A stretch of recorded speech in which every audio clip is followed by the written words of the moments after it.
چې یا الله یا خو پاکستان په صحیح معنوں کې پاکستان کې قانون قرآن کې قانون حدیث د جناب محمد رسول الله کې او کدا نکیږي نو په وخت بیا پیرنګیانو تاواله کې بس دا قوم د دې اهل نه دی چې دا آزاد وي دا قوم د دې اهل دی چې دا ټول عمر غلام قوم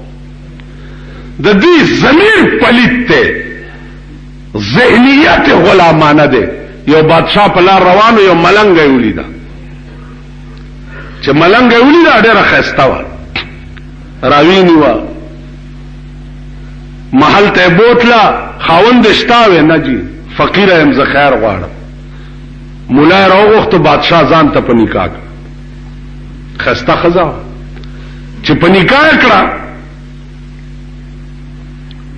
د شپې ورته بادشاہ وی راځه ما سره روټه خوره دا ورته وی نه زه نه خورم هغه خیال کړی چې دا به شرمېږي ناوې ده یو ورځ چې بل ورځ چې بل ورځ چې بل ورځ چې میاشتې تېرې شوې ښځه د بادشاہ سره یو ځای روټۍ نه خوري بادشاہ سوچو کچھ دا کم ټیم خوري بیړه د دې غرکشه نهارې تېرې یو ورځ د بادشاہ روټۍ خوړه ورته پټ چرته کېناست پټ نو دې روټۍ راواغسته او ټوکړې ټوکړې کړه او په تاخونو کې کېښوه او یو تاخ ته ودرېږي چې خیر راوړئ خدای مو بخښه روټۍ راوړي بل خیر راوړئ خدای مو بخښه روټۍ راوړي خیر راوړئ خدای مو بخښه روټۍ راوړي دا ټوکړې داسې راټولي کړي نو بیا ورته کیني او یې خوري ځکه چې د دې فطرت داسې یو که نه ټول عمر خیر غوښته نو کا د بادشاہ کور ترالم فطرت بدل نشو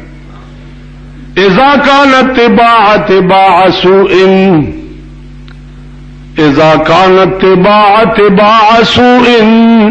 فلا ادب يفيد ولا اديب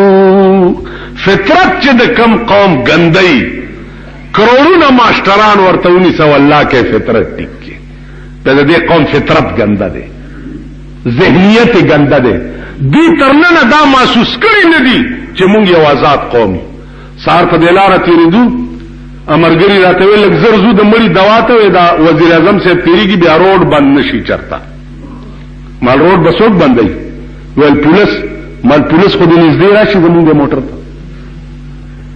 نږدې راشي چې روډ بند دی وزیر اعظم تیریږي چې زه د کلیه درته په دې سړک شیندم او کنه ته ډرایور ته جوړی و دا سړک د وزیر اعظم د پلار جیګیر دی چې بل څوک په پیله تیریږي ودرېږي وزیر اعظم صاحب تیریږي ټیک به مونږ هم پیسو دی له روډ باندې او ما یعنی دله د لار صفایي او مونږ چې تیریږو نو صاحبه الله دې امان راکړي نو یو خورشکی دي چې د خدای قهر دی مړه کوم حکومت چې د رشکې د سلنسر علاج نشي کولی هغه د څه علاج و دې شرمېدلو نه تپوسه کوي چې د رشکو نه سلنسر ویستې دي یو ټلار دی دا ولې ویستې وي بیا تیزه نه ځي نو چې د رشکو د سلنسر علاج نشي کولی هغه هم څه ملکي چې دا اوس جاب ډاکټر چې پرون تا پاس کړی دی او ته د هغه علاج نشي کولی مړه تم څه حکومت یې کلرک بابو مزدور چې ته د هغه علاج نشي کولی تم څه حکومت یې علاج څه شی دی وښیم درته داسې